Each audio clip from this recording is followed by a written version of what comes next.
ಕೆಲವೊಂದಿಷ್ಟು ಜನನ ನೀವು ಗಾಂಧಿನ ಯಾಕೆ ದ್ವೇಷ ಮಾಡ್ತೀರಿ ಅಂತ ಪ್ರಶ್ನೆ ಮಾಡಿದಾಗ ಅವ್ರ ಕಡೆಯಿಂದ ಉತ್ತರ ಬರೋದು ಏನಂದ್ರೆ ಗಾಂಧೀಜಿ ಭಾರತ ಮತ್ತು ಪಾಕಿಸ್ತಾನವನ್ನು ಎರಡು ಭಾಗ ಮಾಡಿದ್ರು, ಅಖಂಡ ಭಾರತವನ್ನು ಎರಡು ಭಾಗ ಮಾಡಿದ್ರು ಅಂತ ಹೇಳ್ತಾರೆ.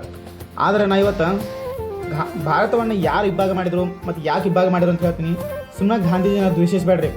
ಗಾಂಧೀಜಿ ಇರ್ಲಿಕ್ಕಂದ್ರೆ ನಮ್ಮ ಭಾರತ ಸ್ವತಂತ್ರನ ಆಗ್ತಿದ್ದಿದ್ದಿಲ್ಲ, ಅಂತ ಬ್ರಿಟಿಷರ ವಿರುದ್ಧ ಹೋರಾಡ್ತಿದ್ದಿದ್ದಿಲ್ಲ. ತೋರಿಸ್ತೀನಿ ನೋಡ್ರಿ.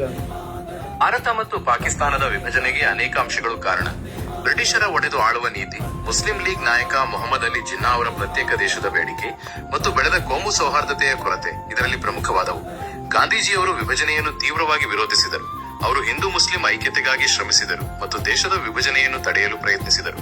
ಆದರೆ ಕಾಲದ ಪ್ರವಾಹ ಮತ್ತು ಕೋಮು ಹಿಂಸಾಚಾರವನ್ನು ತಡೆಯಲು ಅವರಿಗೆ ಸಾಧ್ಯವಾಗಲಿಲ್ಲ. ಕೊನೆಗೆ ಅವರು ರಕ್ತಪಾತವನ್ನು ತಪ್ಪಿಸಲು ಅದನ್ನು ಅನಿವಾರ್ಯವಾಗಿ ಒಪ್ಪಿಕೊಂಡರು. ನೋಡಿ ಆದ್ರೂ ತಿಳ್ಕೋರಿ, ನಿಮ್ಮ ವಾರ್ಡ್ ಮೆಂಬರ್ಗಳ ಮುಂದೆ ಮಾತಾಡೋ ಶಕ್ತಿ ಇಲ್ಲ ನಿಮಗೆ, ಆದ್ರೆ ಗಾಂಧೀಜಿಗೆ ಬೈತೀರಿ ನೀವು.